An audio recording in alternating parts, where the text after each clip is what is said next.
this session is called Spiritual Preparation for Shabbat. And so we'll do that with a little study of the Parsha of Shmini and a little singing and a little bit of sharing. So opportunity to be together. So let's start with Nigun, a melody. And if you've been on sessions with me on Zoom, you hear me repeating this a lot, which is even though you are in your house, not with everybody else, it might feel a little awkward to sing on your own, but really want to encourage you to do it, to just let it go, close your eyes, and let yourself get into the feeling. So let's see. All right, so here we go.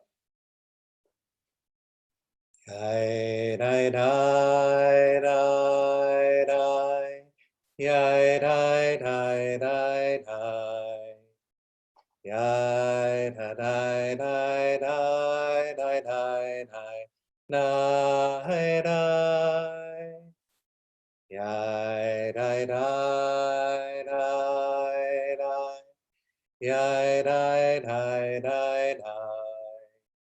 Yai dai dai dai dai dai dai dai da. Yai dai dai dai dai. Yai yai yai yai. Yai dai dai dai dai dai dai dai da. Yai dai dai dai dai. Yai yai yai yai. Yai dai dai dai dai dai dai dai da. Yai dai dai dai dai. Yai dai dai dai dai. Yai dai dai dai dai dai dai dai. Yai dai. Yai dai dai dai dai. Yai dai dai dai dai. Yai dai dai dai dai dai dai dai da. Yai dai dai dai dai. Yai yai yai yai. Yai dai dai dai dai dai dai dai da. Yai dai dai dai dai. Yai yai yai yai. Yai dai dai dai dai dai dai dai da. Yai dai dai dai dai. Yai yai yai yai. Yai dai dai dai dai dai dai. Yai yai. Yai dai dai dai dai. Yai yai yai yai. Yai dai dai dai dai. Yai dai dai.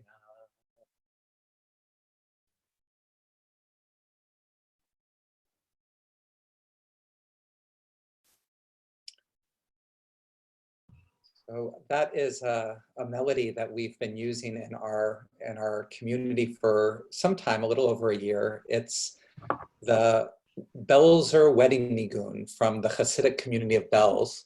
And if any of you have gotten to see the Netflix film or miniseries Unorthodox, has anybody seen Unorthodox yet? I'll give you a non-spoiler little preview, which is it's incredibly worthwhile show. It's amazingly put together, very deep, very, very heartfelt about a woman leaving the Hasidic community in New York and trying to start a new life for herself. But that nigun plays a very central part in the show. which was such a delight to see. So I can't recommend it more. Okay, everybody got the source sheet is on the screen now. So Parshat Shmini starts off with a very intense moment, right? We see here a lot of us who study Torah regularly are familiar with it. Aaron's sons Nadav and Avihu each took his fire pan, laid incense on it, and they be offered before the Lord alien fire, which he had not enjoined upon them. And the fire came forth from the Lord and consumed them, and they died at the instance of the Lord. Now, this moment is a very intense moment, not only because we're witness to Aaron, the high priest's sons, in an act of devotion, being able to going ahead and offering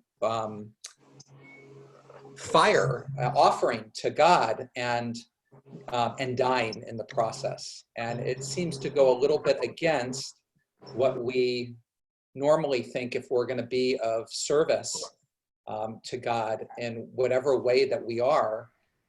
We don't expect these kinds of consequences. And some of us may be familiar. There's a lot of midrashim that have a lot of commentaries and have lots of different opinions as to why they died and how they did.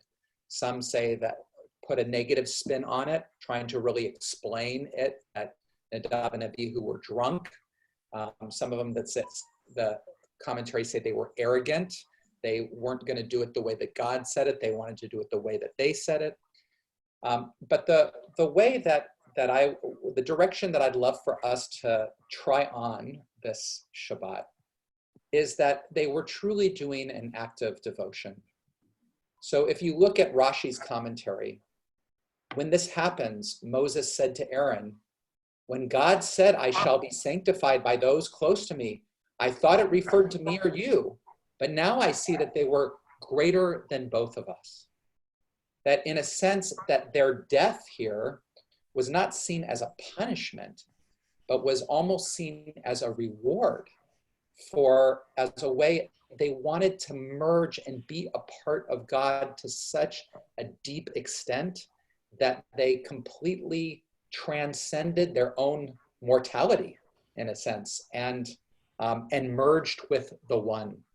If you look at the Orach Chaim, number 2, it says, theirs was a death by divine kiss, like that experienced by the perfectly righteous. It is only that the righteous die when the divine kiss approaches them, whereas they did by their approaching it.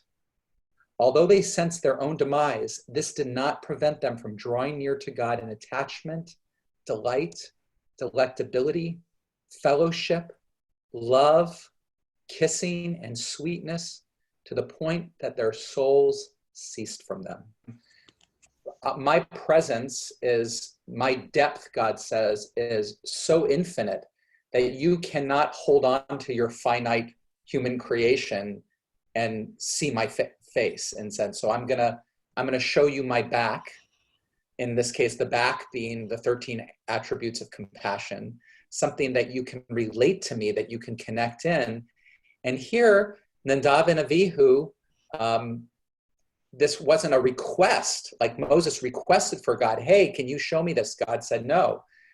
God told Nadav and Avihu what he wanted of them, what kind of service he wanted. He wanted and yet they did what their hearts were inflamed to do.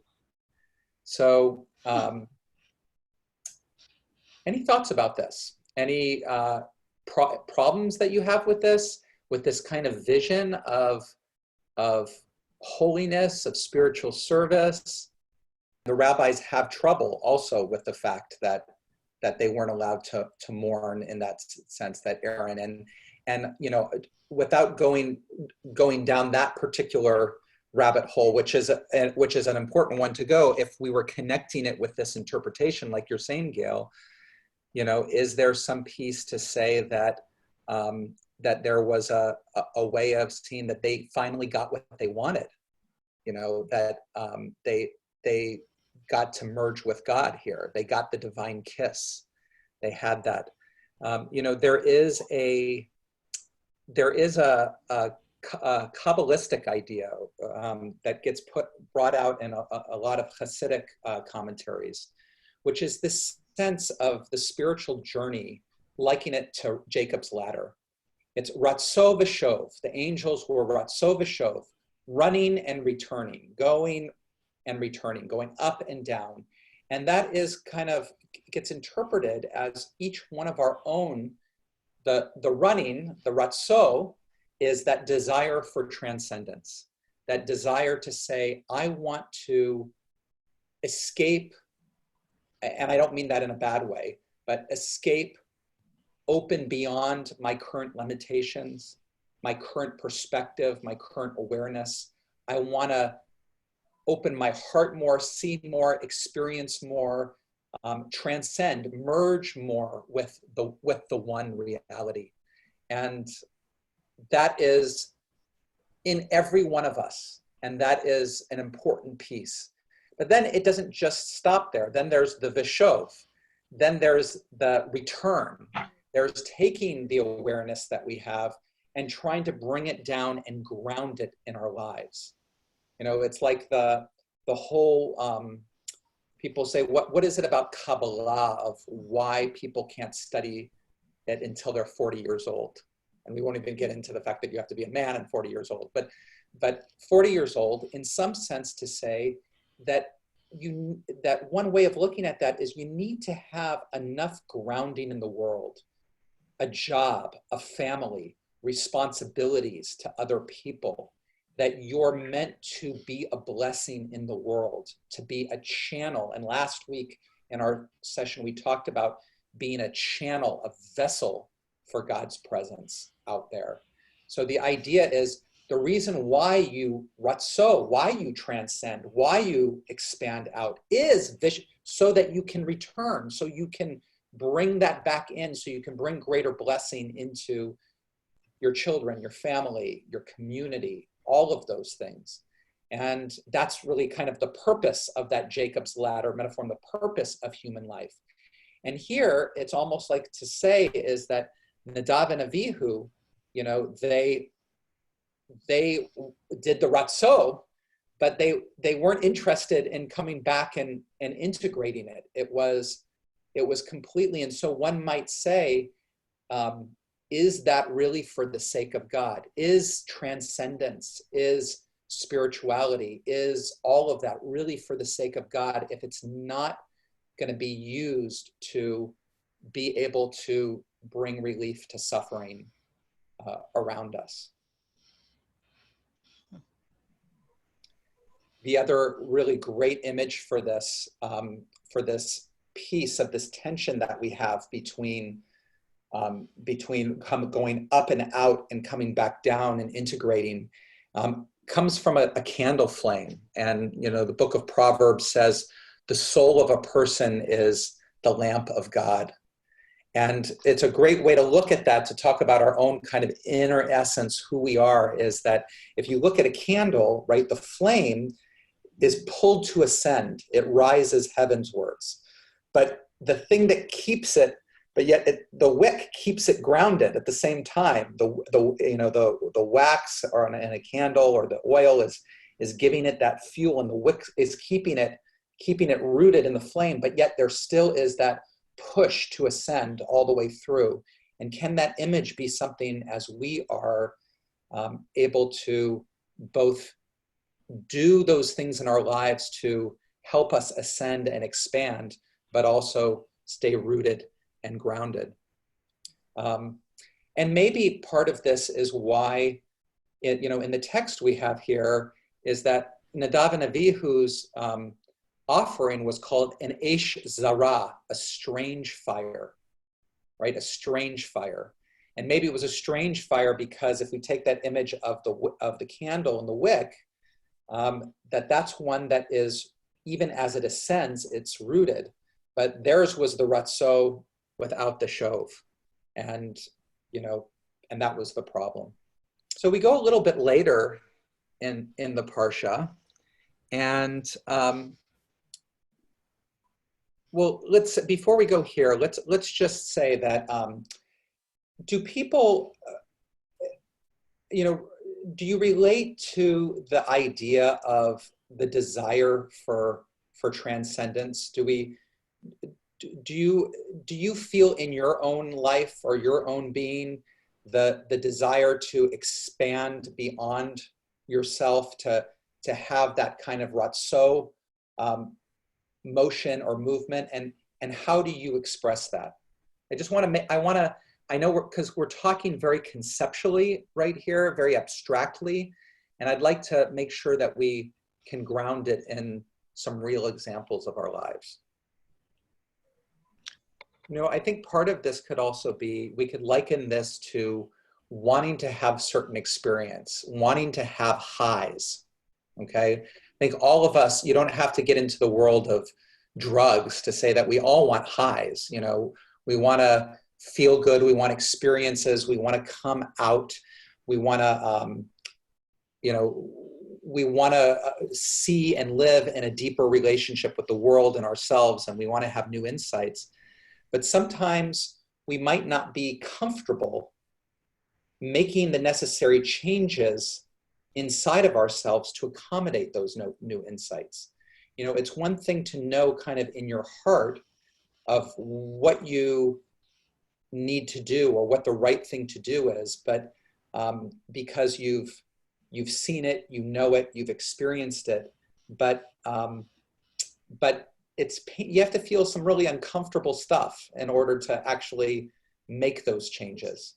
A lot of the times when you were talking about meditation or yoga, Crystal, or other things like this, or being able to hear an incredible Torah lecture or talk, we can hear all those things intellectually, or we can experience all those things. But then when it really comes down to applying them to making changes in our behavior, that's the shov work of it. We can study the Torah, we can learn the thing and do that ratso, but then the shov is actually, and sometimes, we don't want to have those difficult conversations with people. We don't want to change our habits of behavior.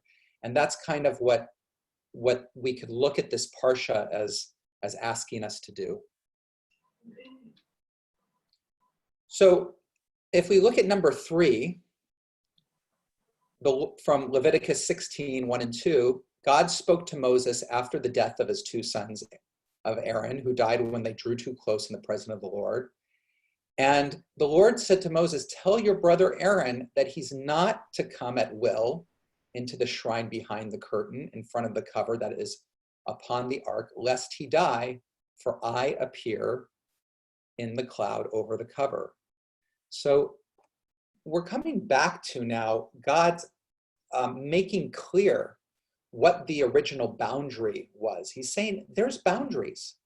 There's boundaries in coming close to me. Why?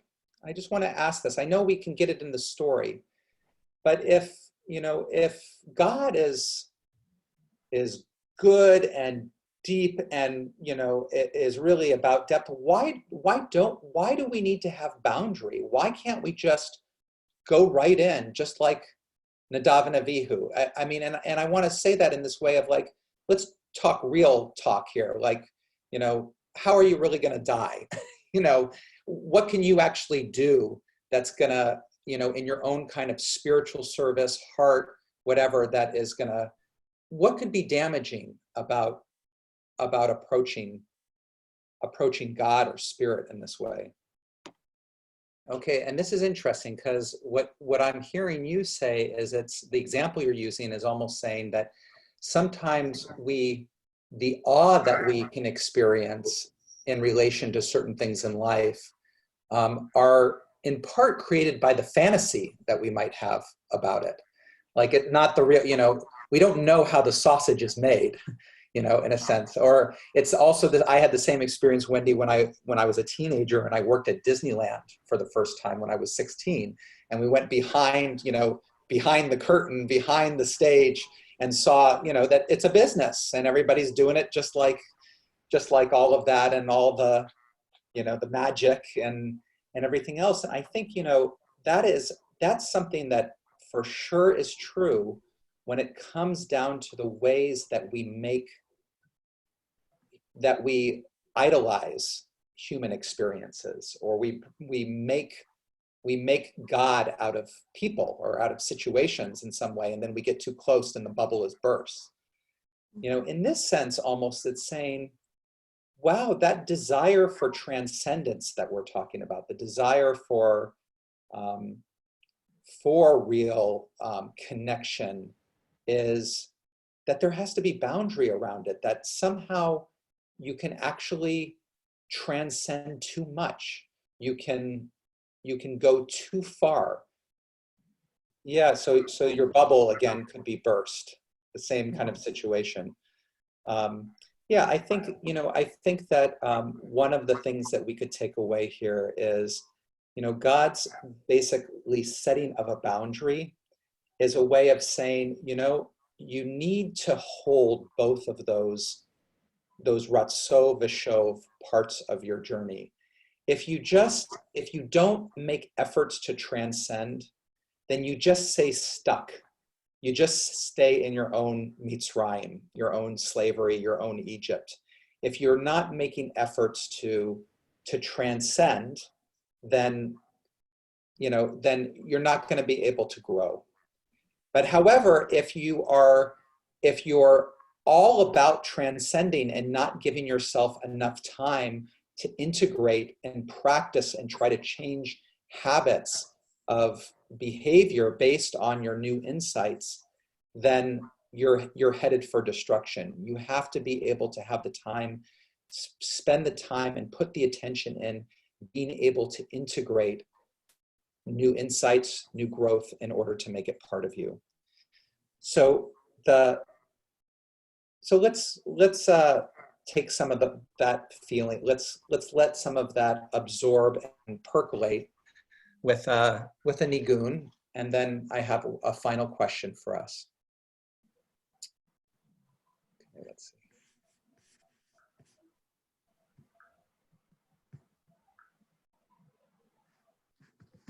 Nananai, nananai, nananai, nai, ai, nai, nai. Yananai, nananai, nananai, nai. Yai, nai, nai, yai, nai, yai, nananai, nananai, nananai, nai. Yai, nai, nai, yai, nai, nai. Yai, nai, nai, nai, nai, nai. Yananai, nananai, nananai, nai. Yai, nai, nai. Yananai, nananai, nananai, nai. Yai, nai, nai, yai, nai, yananai, nananai, nananai, nai. Yai, nai, nai, yai, nai, nai. Yai, nai, nai, nai, nai, nai. Yai, nai, nai, nai, nai, nai. Yan nai nai nai nai nai nai nai nai nai yai nai yai nai yai nai yai lai lai lai yai nai lai lai lai lai yai lai lai lai yai nai lai lai yai lai lai lai lai lai yai lai lai lai Yai, nai, yai, yai, nai, nai, nai, la, la, la, yai, la, la, la, la, la. Yalla, na, nai, na, na, nai, na, na, nai, nai, yai, nai, nai, nai. Yan, na, na, nai, na, na, nai, na, na, nai, nai. Yai, nai, nai, yan, nai, nai, na, na, nai, na, na, nai, na, na, nai, nai. Yai, nai, nai, yan, na, nai, nai, nai, nai, nai, nai, nai.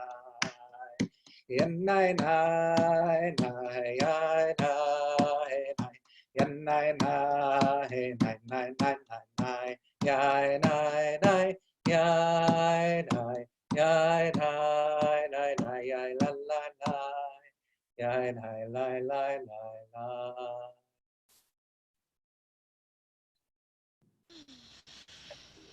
Okay, so final question. I'm gonna re-ask the question I asked a little bit earlier, but with an additional piece, which is the question is what ways do you seek to transcend or to get high, if you want to use that vernacular? But here's the other piece. Besides what ways do you seek to transcend, also add the additional question, how do these experiences affect or not affect your everyday actions? Okay, so I want us to see if we can reflect upon not only what we do in order to transcend, in order to get high, in order to grow, how does those experiences that we do, how does that affect our everyday actions? How does the ratso get connected to the shov, ratso v'shov, the running and the returning? So take a second to think about that, and then I'd love to hear anybody who feels comfortable sharing. How do those experiences affect or not affect your everyday actions? Great. So it sounds like that this practice of doing this per day with this app and this meditation and allows you to not react so quickly to heightened, whether it's the news, things that are heightened fears, anxiety, and by not reacting, by creating some more space and time between whatever feelings might come up from it, and then your response, you have a chance to process it a little bit more and then be a little more intentional about how you want to share or not share that with other people in your life and your family. Anybody else see particular things of ways that you seek to transcend or have experiences and how that has an effect? Or if there are things that you do to transcend that you don't think that it actually affects your everyday actions, that's worth noting too. In talking with other people and reading, listening to lectures, people talking, trying to learn, and yet there has to be, the real question is what is it in an interchange or a reading or a listening that allows you to change your way of seeing something, that allows you, like you saw it one way and all of a sudden you read something or talked with somebody or heard something and suddenly you saw a lot of different angles of it and suddenly changed your right. So that was one piece of seeing something completely different. And yet the question would be does that new insight that you have actually have any kind of impact on how you live your life or the choices that you make? Right, and I'm glad you're bringing it, Wendy, because I'm going to even make it more, I'm going to ground this even more to talking about relationships. So let's say that I'm, talking with I'm talking with my son who turns 16 today, by the way. Levi is 16. Holy cow. I'm talking with my son, and let's say that he shares with me something about my behavior, my pattern, whatever it is, that that is really difficult for him and that I had never considered before, right? Sure. So I can have an experience, of suddenly being like, whoa, my mind kind of got blown a little bit. I totally, suddenly something opened up. He shared it with me. The immediate feeling was it hurt to hear it in a moment. But let's say, oh, happy birthday, Lisa, to your son too. Lisa's son's 25 today too. So, so let's say that in that moment of hearing those things, I could have a lot of responses, right? I could immediately not like the suggestion of what that means about me, and I could be defensive, right? I could not let it in. I don't do that, or whatever it is. No transcendence, right? I could hear it, I could hear it, hear how it hurts him on that. I could apologize to him. I could share that moment. And if what he's asking, what it would take for my behavior to be different going forward to him was not something that I was fully willing to do for whatever the reason, maybe I have fears about this or that or anything else, then the new insight that I just got into his behavior doesn't change my everyday actions. I know how he feels now, but I haven't actually taken that new awareness and ground it into some different behavior, right? I had the experience of the ratso, the transcendent experience, the going up, hearing that because I wasn't defensive and I gave myself to it, but I wasn't able to really then take that information and take it back in and say, okay, what am I going to do differently? What would it mean for me to do this differently? And then do it. I just might kind of move on. So that's another kind of way of going up, coming down. Shabbat shalom.